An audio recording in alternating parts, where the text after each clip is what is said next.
هەر کەسێک کە خۆی بە کورد دەزانێت لە هەر شوێنێکە هەڵوێستێکی هەبێت لە جێگای خۆیەوە.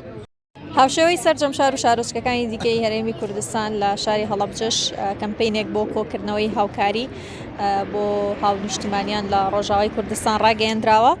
لە دوێنەوە کەمپینەکە ڕاگەیەندراوە و بڕیارە تا ڕۆژی پێنجشەمەش بەردەوامی هەبێت. کاک فریاد نەجمەدین وەکو سەرپەرشتیاری یەکێک لە سەرپەرشتیارانی کەمپینەکە وەردەگرم. کاک فریاد سڵاو لێبێ، باسێکی ئەم کەمپینەمان بۆ بکە، چی وەرئەگرن تاکەی بەردەوام ئەبن، بۆ نمونە ڕۆژانە بەیانیان لە کێوە تاکەی لێرە بن.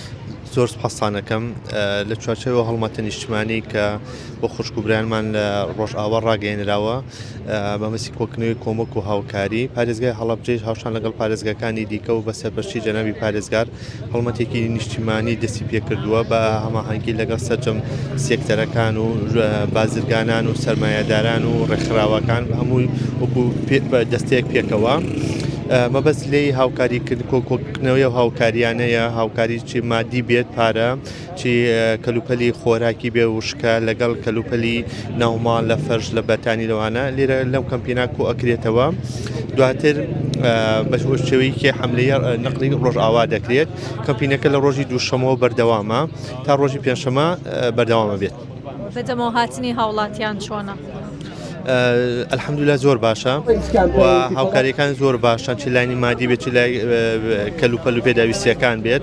و ئێمە لێرەوە داوا لە هاوڵاتیانی عزیزی خۆشەویستەکەین زیاتر بێن بەدەم کەمپینەکەەوە. کەمکردنەوەی ئازاری براوپوشکەکانمان لەوێ بەڕاستی زۆر ئەرکێکی هەموو لایەکمانە. ئێمە وەکو هەڵەبجەی ئەزانی کە ئەو ئازارانی ئەوان ئێستاتیان چەند ئازارێک و چەند ناڕەحەتیەکە چونکە خۆشمان بۆ قوناغانات تێپەڕیوین. بۆیە هاوکاریکردنی ئەم کەمپینە هاوکاریکردن و سوکردنی ئەو بارگەرانی و قورسەیەکە لە سەرشانی خوشکوبرانمان لە ڕۆژئاوا. باشە، زۆرترین بڕکە هێنرا بێ، زۆرترین بۆ نمونە پێداویستی کە هێنرا بێ چی بووە، چەندێک بووە؟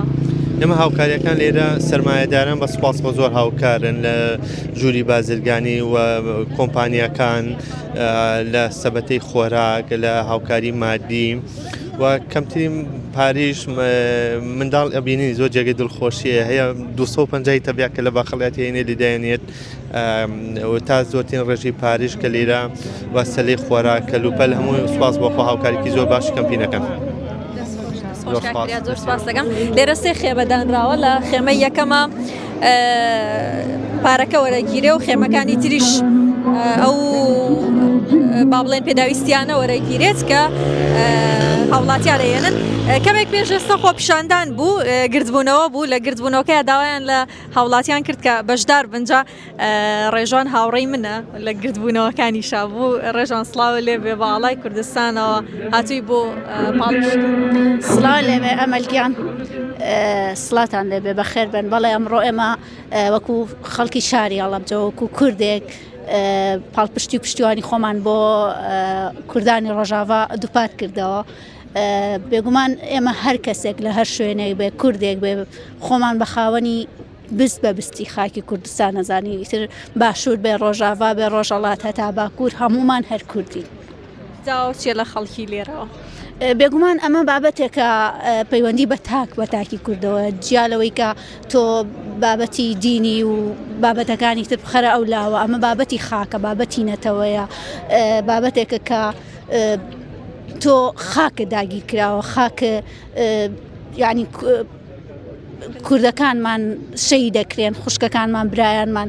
داواکارم ئەوەیە کە هەر کەسێک کە خۆی بە کورد دەزانێت لە هەر شوێنێکە هەڵوێستێکی هەبێت لە جێگای خۆیەوە.